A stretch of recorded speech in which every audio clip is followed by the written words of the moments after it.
so many people are conditioned to believe that changing their mind is bad and that they don't get that opportunity. So really just sinking into who you are, spending some time with yourself, recognize being uncomfortable is normal, and recognizing that there's no expectations, and what you really, the person you really are, is going to develop over time. Here's the big question. Are you ready to reach new limits? It's time to... Welcome back to another episode of Rigging the Game. I have Nicole here and my mentor, Randy Massencale. Welcome back, Randy. Nicole, thanks for coming out. Thank you. Well, we are continuing our conversation about playing your game. And Nicole, maybe you can tell us a little bit about who you are, and then we'll kind of dig into the whole concept of playing your game and what your journey has been like so far. I'm Nicole, and I have always been a solopreneur, had employees, and that's been my journey over the last 3 decades, essentially. And I find going through that process, I'm always trying to be a people pleaser, make other people happy. And so eventually I just decided I needed to change that pattern of behavior to really get closer to what I wanted instead of constantly and consistently chasing more.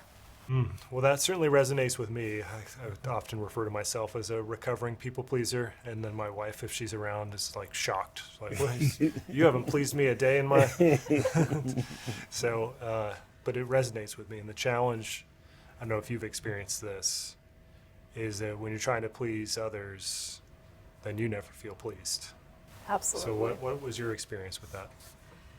That was just it. I was always pleasing others, doing for others, and over time it just become emotionally exhausting, constantly wearing me down, led to a pretty serious accident, which took a long time to recover from.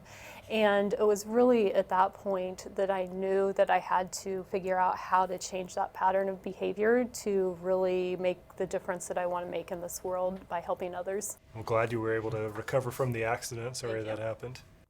Well, Nicole, I'm kind of fascinated with your ability to discern what I'm talking about, even when I don't know sometimes what I'm talking about. And I'm just wondering, where do you get the insights that you're able to glean from people? How did you develop, how did you cultivate that? I think as a young child, I was very observant, and I had an aunt and uncle that I spent a pretty fair amount of time with, living with them, weekends, holidays, all throughout the summers, and then also lived with my parents, and they had very different lifestyles. And so as a child, there was different expectations no matter where I went. So I learned very quickly how to become observant, which was also part of my conditioning of like pleasing people, right? But I learned very quickly how to become observant and really see beyond what people were saying, and just develop that deep understanding of what was really desired and needed, and was able to carry that throughout my lifetime. And I feel like that's how I show up best with people and can really help people as well. So that's helped you on your journey. Tell us a little bit about the things that you've worked on in your career. Professionally? Yeah.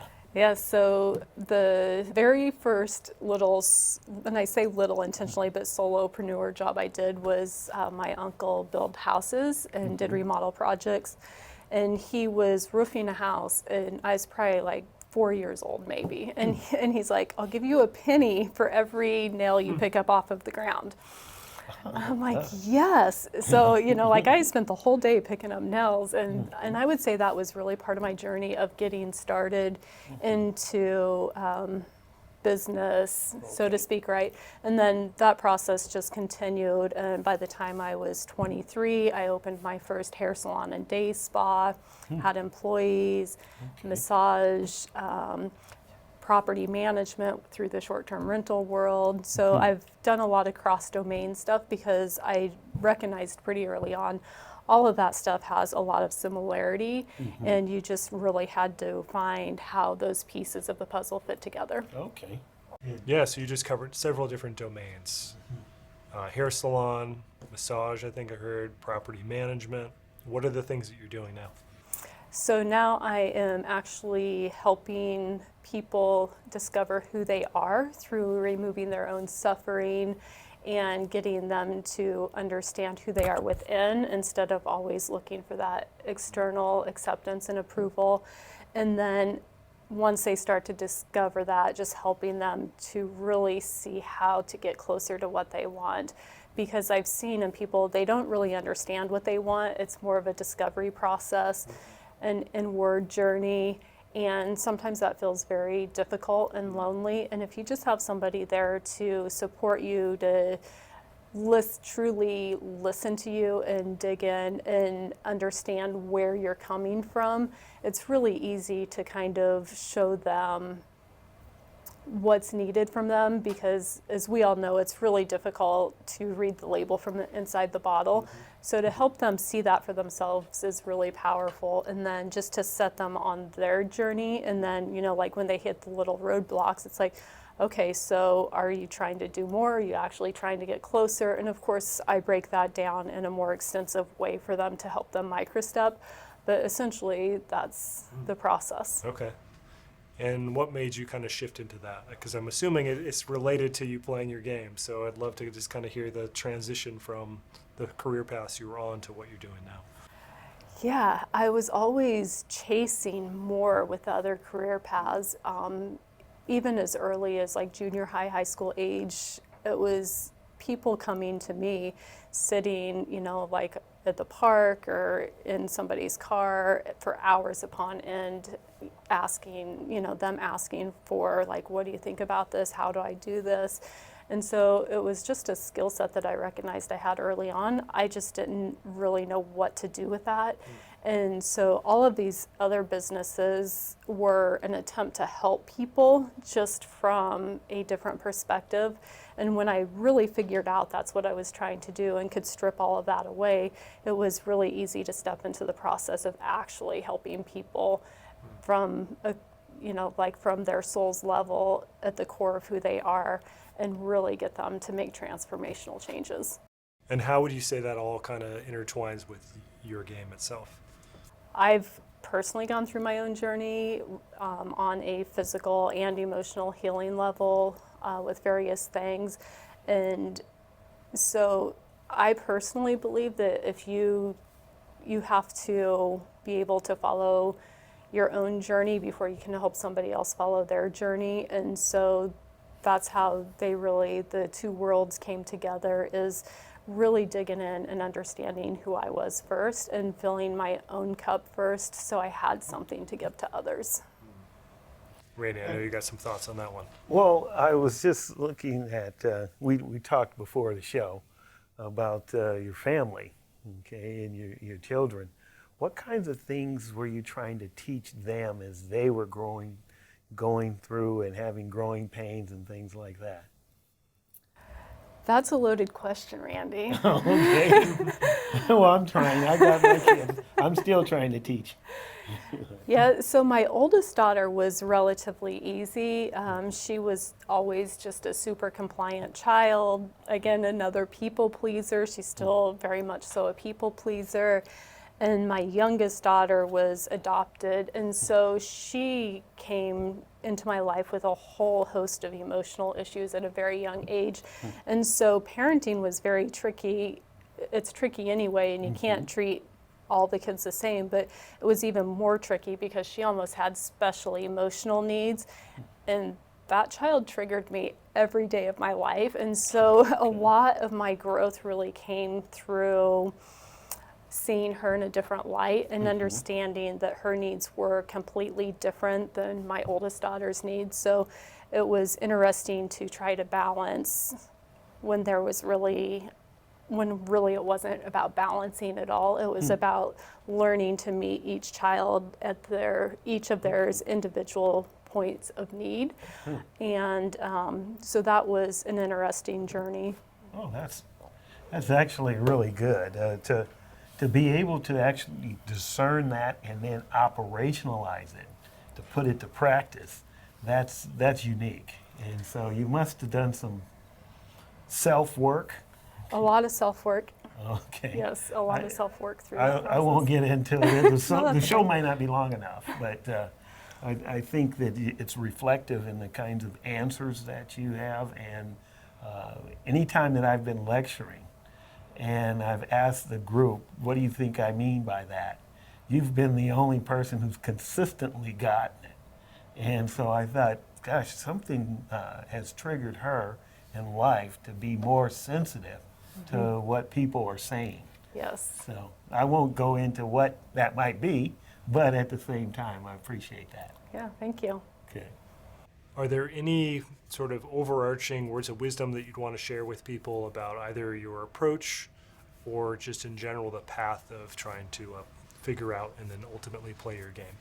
Yeah, the first and foremost, maybe the most important thing is to know it's okay to not know who you are or what you really want, because one, you can change your mind at any time, and two, through the process, you're going to change your mind and decide, well, I thought I wanted that, but I really don't. And so many people are conditioned to believe that changing their mind is bad and that they don't get that opportunity. So really just sinking into who you are, spending some time with yourself, get outside, go to your favorite place, whatever that looks like for you, and really just spend time with yourself. People often will get very uncomfortable in that process, but really that's the first step, is to figure out that piece. Recognize being uncomfortable is normal, and recognizing that there's no expectations, and what you really, the person you really are, is going to develop over time. I love the comment you had about changing your mind. We talk so much about reserving the right to change your mind and how we often have these very false beliefs. We make statements like, I do what I say I'm going to do. But then there's so many examples of how you don't do what you say you're going to do, and how that can like kind of eat away at your psyche. And so having a different approach where you go, I reserve the right to change my mind. If there's new information that presents itself, why wouldn't I? That puts everyone on the best path for getting what they want. So I sort of commend you in adopting that point of view. Thank you. Randy? I was struck by just your perspective on things, and I'm wondering, what's your family of origin story?